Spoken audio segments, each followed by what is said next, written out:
Welcome to the Bill Walton Show, featuring conversations with leaders, entrepreneurs, artists, and thinkers. Fresh perspectives on money, culture, politics, and human flourishing. Interesting people, interesting things. Welcome to the Bill Walton Show. I'm Bill Walton. Today I want to do a deep dive into the economy, specifically the Biden economy, with my good friend Steve Moore. Steve Moore, most of you know, is with Freedom Works. He's a Fox News contributor. He hosts a terrific show, the Steve Moore Show, on WABC in New York City. He was also an advisor to President Donald Trump, and he's got a new book coming out that's aptly called Govzilla, which is going to be coming out in September. And I want to dive right into everything we've got to talk about. I highly recommend the book, although I just finished reading the first chapter and a little depressing. I would find you redefine depressing. Anyway, it's great. Hey, Steve, how are you? I'm good. Although I am, Bill, first of all, thanks again for having me as a repeat performer on the Bill Walton Show. Look, I think this is an extremely dangerous time for our country. And I think what happens over the course of the next 3 or 4 months will have decades worth of repercussions. The people running Washington right now are out of control. I think they're crazy. I think Joe Biden, Pelosi, and Schumer have an agenda to truly radically transform our country in ways that haven't been done in many, many decades. I think that, when I first arrived here in Washington in the early to mid 80s, we had the Reagan Revolution, and that really changed. That was a fundamental shift, no question about it. I don't know if you'd agree with me on that, Bill, but I would agree. Yeah. What Reagan did was just reinsert the free enterprise system and free markets. This may be a good time to ask this question: demand side versus supply side. Mm-hmm. Art Laffer, you, and Larry Kudlow were really behind the supply side revolution. Not many people know what supply side means. Because it's an important thing to understand. It is. It's the productive class, the people who produce things, the people who work, the people who save, the people who invest, the people who start businesses. They're the contributors to the economy. The left seems to think that it's the people who are consuming. It's not consumption that causes growth. It's the people who the creative class, the people who work, and you have to reward that. You want to incentivize. I mean, economics is all about incentives. If we just had this experiment on unemployment insurance where we paid people more money to not work than to work. Well, what is the incentive? The incentive is to stay home and on the couch and watch Netflix. Guess what people did? They stayed home. And I estimate we would probably have 5 million more people working today if we hadn't done that. So what government does and how it affects the incentives of people to work and save, invest, start businesses, and so on, has a big, big impact. So at 35,000 feet, that's the big difference between the economic policy which works for people and the policies which don't work for people, which is what Biden, Pelosi, and Schumer are pushing our way. Except I've become a little bit more cynical, almost as cynical as you are. I mean, I think for the left, I don't think that there's any kind of philosophy here except for the fact that they want power. These are people, I think we make a mistake, Bill, in calling the left socialists. They're not. I mean, socialists want to have a welfare state and they want to take care of people, and maybe they're good-hearted, but they're misguided. But I think we're up against statists who want to tell you what to do and control so many aspects of our lives. That's why, what happened with COVID, you saw the left wanting to take the power to shut down businesses, to tell people if they have to stay home, to have curfews, now you have all these new, as we see the Delta variant now, this is another opportunity. They take a crisis. This is what the left does. They take a crisis and they say, this is why we need bigger government. This is why you need to surrender your freedoms and give it to politicians. And so that's why this is a time of choosing for the American people. Well, I'd go further. I mean, they're all in their 70s and 80s, and they're basically saying, we want power now, today, and devil take the hindmost for what happens tomorrow. And because of the level of economic ignorance in the country, the kids who think it's kind of nice and socialist have no idea what cataclysm befalls them. I mean, at a bigger picture level, we could take a look at the national debt as a percentage of GDP. And as you point out in the book in one of your charts, the debt as a percentage of GDP matters. And the more debt you have, the more the economy begins to stall out. And I think we're reaching a point now where debt as a percentage of GDP is the highest level since World War II, and by far the highest level in the country's history. That's right. And so, look, my feeling about this is, incidentally, you've got those numbers right. What we've done since you saw that first draft of the book is now we're looking at, okay, what happens if we pass the Biden agenda? The numbers are horrific, so we don't go to 200% of GDP, you go to 300% of GDP, and you get an avalanche. It's like a snowball rolling down a hill. It just gets bigger and bigger and bigger and bigger because your interest costs get higher. So you know this as having been a CEO of a company. You can't just take your revenue and just keep paying the debt. And that's the crisis we're in right now. I just want to make one other quick point. The crisis is the spending. It's the debt spending. The left says, oh, well, we can just deal with this by raising taxes, but that takes away resources from people too. But you've got an interesting scenario in the book. You talk about what's happened to Chile, Argentina, the South American countries that decided that they were going to just engage in monetary recklessness. And you talk about stage 1, stage 2, stage 3. And stage 1's tax and spend. So you're spending a fortune, you tax the things, tax rates go up. You kill the productive class, and you begin to move into stage 2, which is where you stop just taxing, you also start borrowing, which seems like where we are now, big Right, time. that's where we are. I mean, how much has the federal debt gone up in the last 12 months?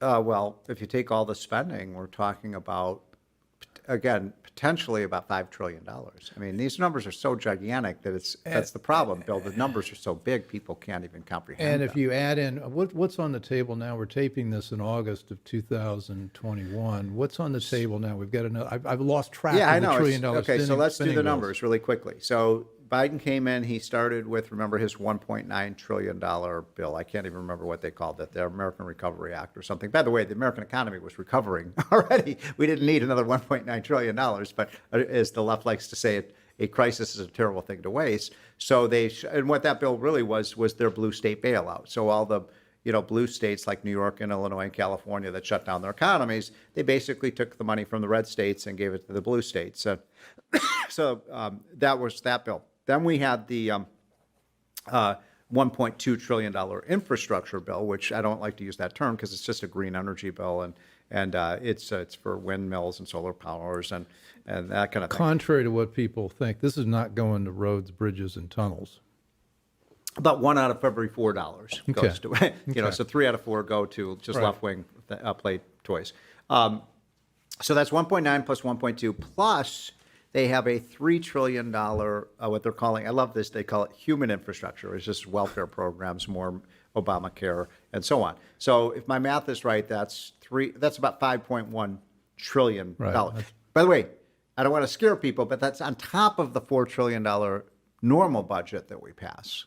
So it's $4 trillion plus all of this additional spending. That's why I say these people are pretty lunatic. I mean, if a CEO tried to do this to their company, I mean, they would be thrown in jail. These numbers are going. I'm worried about a massive financial crisis that could make what happened in 2008 and 2009, when we had the housing bubble bursting, could make that look like a picnic. Now, did those numbers include what's on the table now? That now has 17 Republican senators saying they want to pass it. Or is that on top of that? That's the so-called infrastructure bill. So okay. And I don't understand why any Republican would want to get within 100 miles of that bill. It's transit spending, it's green energy, it's electric vehicles, it's all this green gobbledygook stuff. Well, there's an awful lot of pork that comes back to their states. Of course. I mean, Manchin, Of course, he's a Democrat, right. but I think there's a lot of that spending that ends up in the states. And so, But look, even the idea that the government has to build our infrastructure is ridiculous. The 75% of the infrastructure, the physical capital of this country, is built by the private sector. Why do we need the government to build out the broadband? Why do we need the government to even roads? There's private roads. We don't need the government sticking its finger in everything. By the way, it's twice as expensive to build a private road than a public government built road. It's twice as expensive for the government to build a bridge than when the private sector builds a bridge, because they have so many rules and so many mandates and so many green energy policies that it just completely inflates the cost. This is a big giveaway, by the way, to the unions as well. Well, you and I have talked about it before, but I have my theory is that capital needs to be in the hands of people who know best what to do with it. Which is why if you've got money in the private sector, you keep it there, and people who've made the money tend to know how to reinvest it to make more money. It adds to growth and productivity, makes everybody wealthier. When you take that money and you put it in government hands, particularly federal government hands, you're a million miles away from the problems. And you read these bills, and they're like DreamWorks. I mean, there's like, okay, we're going to do 150 billion for this, or 75 billion for that, and you know where you can write this. You can write the scene in the play or the movie. You got these kids. They're 27-year-old staffers. It's 1:30 in the morning, and they're writing this 2,700-page bill, and they're saying, "Well, we just got a call from somebody with this, that. Let's do this, that, and the other thing." There's very little thought that's gone into this, and even less thought about how they're actually going to implement the spending if and when it passes. Well, I'll just correct you on one thing. I mean, there has been thought that this is a 30-year plan. This is their dream. They've been thinking up this stuff for 30 years. Well, so what they're doing is they're saying, it reads like it was I done know, last exactly. night. But these people are not stupid, right? They're not stupid. I think they are mendacious. I think they are power hungry. But if you look at every dingbat left-wing idea of the last 30 years, they're going to put it in this reconciliation bill. So that's what I want. I want to make sure, Bill, that people are focused. Well, look, the $1 trillion infrastructure bill is bad. This reconciliation bill is a catastrophe. I mean, it's just massive amounts of welfare spending, massive amounts of new regulation, the massive $2.5 trillion tax increase that includes the death tax, the capital gains tax, the dividend tax. They want to raise the payroll tax. I mean, everything they can get a hold of. This is transformational. This will make America look like France at best. I mean, we're talking about taking our government share of GDP from 35% to 50% of our economy. And you raised a good point, because you are a capitalist. You ran one of the most successful financial capital companies. So you understand how this stuff works. They don't want people like you making these investment decisions. Right. They want politicians to. I mean, does anybody think Nancy Pelosi has any idea where money should be invested? They don't have any appreciation for capital markets. And one of the things that's made America so rich has been the incredibly efficient capital markets we have. And you're watching the Bill Walton show. I'm here with Steve Moore, and we're talking about the catastrophic spending that's going on in Washington. It looks like it's going to continue as far as the eye can see. The other thing about capital in private hands is you have to live with your mistakes. Exactly. I mean, exactly. Right. On balance, I had a really good track record as an investor, but I had some things Sure. that caused a lot of pain. Sure. And you pay a cost for that, and I right? paid Nobody the price. pays a cost when the government makes a mistake, Yeah. right? I mean, we're spending, I'll give you just another example. I mean, you're hitting all my hot buttons here, but we have spent about $200 billion over the last 18 months on unemployment insurance benefits. Now, the amount of fraud that's already been discovered in that program is between 40 and 50 billion dollars. These are people who live in Nigeria, West Africa, China that are getting checks from the Almost United States government. 25% of it, a full quarter Exactly. of it. Yeah. And by the way, nobody in government does anything about it. I mean, they act as if this is the cost of doing business. Can you imagine if you were financing a capital project and you had a 25% waste in the cost of that? I mean, these are outrageous. The amount of fraud in most kind of private sector, like with credit card companies or insurance companies and things, is maybe 1%, 2%, 3%. We're talking about 25% rates of fraud. It is mind-boggling, the incompetence of these people and the fact that they just sweep it under the rug. The context, though, now is that we got an economy which has come back from the lockdown. And though we've got a stock market which is an all-time highs, and yet you and I have talked about this before. To me, it's like two economies. We've got the economy that's the FANGs: Facebook, Apple, Netflix, Microsoft, all the big tech companies. they're seeing their profits up 50, 75, 100% quarter to quarter just in the last couple of weeks when they've been reporting. So they've been making a fortune. You're talking about their profits. Their profits, yeah. Right. So if the stock market's an all-time high, there's a reason. Earnings are going up. That's a good thing, I suppose. Not I suppose, it is a good thing. But on the other hand, you've got the other half of the economy that's not virtual, can't work from home, that sort of thing, and they've been crushed. Yeah. And the people now are getting $300 checks. And so all this spending, all this so-called crisis spending is going on in a time where people are feeling pretty good about economics, and they're not paying a bit of attention to the consequences of this. My question is, what happens when that $300 runs out? Or is that going to be Well, continued? they want to make it permanent. I mean, they're like, oh, this is great. We just keep paying people free money. Look, you make a very good point that almost everything we've done in the last 18 months has really benefited the big businesses, the Amazons and the Googles and the Walmarts and the big stores and big box companies that have been Home allowed to Depot stay stays open. open, but the local Exactly. hardware stores get that closed. makes no sense. And then the left, oh my gosh, look, the rich are getting richer and the poor are getting poorer. Well, those are your dumb policies that are creating that kind of environment, and it's highly frustrating. So the question, though, I mean, the other thing that's happening that's become apparent in the last year and a half is a lot of these big companies are becoming newly woke. And they found themselves, maybe not newly, but it's emerging that they're woke. You got Coca-Cola, Delta Airlines, Major League Baseball coming in on the side of the Democrat agenda, in particular in Georgia, trying to block the voting rights bill. And so this is really cronyism at a whole new level. It really is. Where you've got left-wing corporations, or at least run by left-wingers, making common cause with the Democrats in Washington. And you're right. And so you've got a situation now where, and as government gets bigger and bigger, it gets its bounty. You have to basically genuflect in front of the politicians if you're a big business. And more and more of your clients are not Americans, they're the federal government. And, when we have the government controlling 50% of the spending in the country, that means, it's why you've got so much wealth here in Washington, D.C., with 3 of the 5 wealthiest counties in the United States in and around Washington, where we don't produce anything, but we have lobbyists, we have lawyers, we have politicians, we have, legislators and so on that don't, all they do is redistribute, they don't create. So you've written a couple of books on energy policy. Could we dig into specifically what's going on there with the Biden agenda? Well, it fits the pattern. I think almost everything Biden has done on the economy, maybe you can correct me if I'm wrong, Bill, I can't think of anything that he's done that's right, that's good for America. Give me a couple days. Yeah, there's almost nothing. And so, first they want to massively increase taxes. They say they want more investment, but they want to raise the taxes on investment, through capital gains taxes and dividend taxes and so on. Then they say they want to build back better in the United States, but all the private sector activity is being squashed because government's taking it over. And then, you talk about the regulatory state.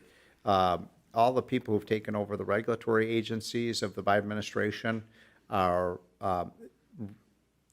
extraordinarily anti-business. Well, let me give you one example. Pete Buttigieg, Jennifer Granholm in Michigan's done such a fine job in Michigan. Yeah, exactly. And look, the woman who's running the FTC is a 32-year-old, Yale Law School graduate who knows nothing about business, and she's going to be regulating our businesses.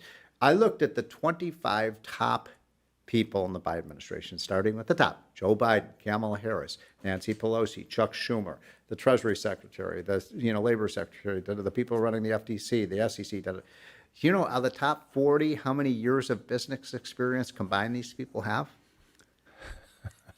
8.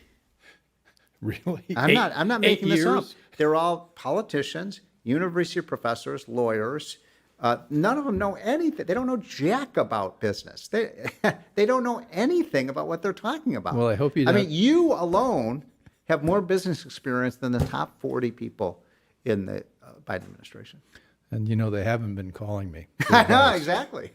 But Well, I hope you don't count Buttigieg's experience as a consultant. That doesn't yeah, count. a lot of them are consultants. We don't count that. That's another class that doesn't have to live with their own. Yeah, they're with community their own organizers, decisions. they're consultants, they're lobbyists, many of them are just university professors who've been in the ivory towers. They don't know anything about profit losses, how to make a payroll, and that's going to catch up with us. I mean, that is going to have an extreme negative effect. Well, the other thing you and I've talked about is this monstrosity called modern monetary theory. The unreality of that is just staggering. It is. Modern monetary theory, I don't want people's eyes to glaze over, but it's a very simple idea. They believe that they've found this sort of golden formula where all the United States has to do is continue to borrow and from now until kingdom come, and it's not going to have a negative effect because we're the world reserve currency, and all these foreigners are borrowing money from us at low cost, so we can keep borrowing and borrowing and borrowing trillions and trillions and trillions of dollars. But that's like saying, gee, if you jump out the window of a 96th floor of a building, it's great until you get to the second floor, until you squash at the bottom. I mean, this is a story that is not going to have a happy ending. It is a made-up theory by some, second-rate university professors at second-rate universities, but the left always tries to find an excuse to spend money. So that's why they embraced Keynesianism 50 years ago. Modern monetary theory is the kind of new Keynesianism. So these guys can spend ourselves to oblivion and still feel good about themselves in the morning. What's Kevin Hassett call it? The de-incentivizing or the de-something of economics? And he makes a point that I think is the point you just made, is these are not first-rate economists that are coming up with this. And he says, look, if these guys ever try to go back into a reputable economics department, they're never going to get a job because it doesn't, there is a theory of the firm, there is supply side, there is supply and demand, and those are laws. Well, and you make a very important point earlier, which is, if you're in business, you're rewarded for your right decisions and you're punished for your wrong decisions, right? I mean, that's just the way the way the free market system works. Nobody is punished for making bad decisions in Washington, and so therefore, there's no incentive for them to make the right decisions. The whole incentive in Washington, if you run an agency or a department or a bureau, is to grow it, because that's how you get more power. So you just want to expand your regulatory reach, you want to expand your budget, because that's how you get power. So your incentive is not to reduce costs, it's to increase costs. So stage one, we talked about tax and spend. Stage two, borrow and spend. And now we're touching on, I think, stage three, where these companies come off the rails completely. It's called inflate and spend. Mm-hmm. What about inflation? It's a problem. And I think the Fed is behind the curve on this. I think, we're seeing the inflation rate now is between 5% and 6%. And I believe it's going to get worse before it gets better. I believe, Biden keeps saying that it's transitory. So does the Federal Reserve Board Chairman Jerome Powell. Biden said one of the dumbest things I've heard a president say in my whole lifetime, and that's saying a lot. When he said a few weeks ago, he said, the way to solve our inflation problem is to pass my $4 trillion spending and debt bill. And I'm saying, really? I mean, that's like saying the way to stop a forest fire is to dump gasoline on it. If the government prints more money, then that means more inflation, not less. I mean, again, this is seventh grade economics. And yet Biden's really out there saying, oh yeah, if we spend more money and print more money, all that does is this is dumping money out of helicopters, folks. It doesn't create any productive resources. It just means every dollar that you have in your bank account, in your wallet, in your paycheck is worth less. And that's why, if you went to the grocery store 3 months ago, what you could buy for $85 now costs $100. That it costs $16 more to fill up your tank. That's a real hardship to the lowest income people. You're watching the Bill Walton Show. I'm here with my friend Steve Moore, a brilliant economist, and unfortunately his brilliance is dissecting the Biden budget and spending, and it's not a rosy scenario. So I want to make an important point, because I know we're running low on time. Yeah. I started out this conversation by saying I really believe the decisions that are made in Washington in the next 3 or 4 months will have decades worth of impact. And if the Pelosi gang succeeds, it's going to be very difficult to repeal this stuff. Once something is put into law, we need people in the streets. We need peaceful assembly. We need people shouting it out that they are against what Joe Biden is doing to our country. There are a lot of people who voted for Joe Biden just because they didn't like Trump, right? And so I believe that most of the country is against this.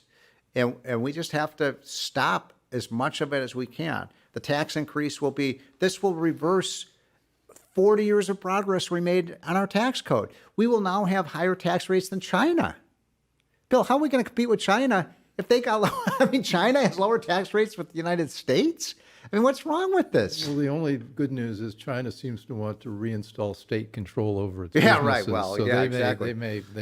But the point is that this is a important moment for conservatives to do everything we can to lay our bodies in front of this track and alert Americans to the dangers of our freedoms and free enterprise system. The reason I wanted to do this show is exactly that point. We've Right. got to raise people's awareness that Exactly. this is a really bad thing. But yet, how clever are these people? As you're talking, it strikes me we're talking about masks, and we're talking about lockdowns. We're talking about doing the same thing to the economy we did 18 months ago, which would be crazy. And so everybody's distracted. And then we've got critical race theory, which is justifiably appalling, and we've got to do something about that. So it seems like they're coming at us with so many bad ideas and so many bad policies that this financial catastrophe is kind of lost in the shuffle. Are you having trouble getting people's attention? Well, it is interesting because now we have, as we speak, this new Delta variant to the COVID. Mm-hmm. So again, this diverts attention away from, the catastrophe that is going on financially, because people are understandably concerned about, the life and death issue of COVID. And if you noticed, every time there's some new, news about COVID or outbreak, we need more government, more and more and more government. The CDC is probably the most incompetent agency in the history of the United States.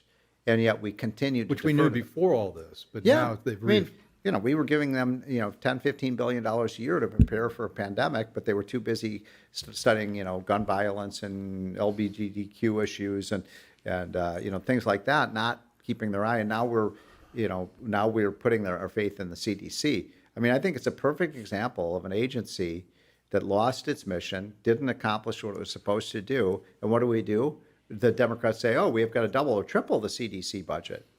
But it's so upsetting when you see something like the Supreme Court ruling, which allowed the CDC's ban on evictions. On evictions, when in fact most of these businesses or most of the real estate in America is owned by small business people. course. They're owned by little people. They're not big corporations. Great point. And so they're hurting a whole number of people that they're pretending to help. Yeah. No, a great point. The way I put it is like, if we wanted to, our solution to the hunger problem in America is to let people go into the grocery stores and steal whatever they want.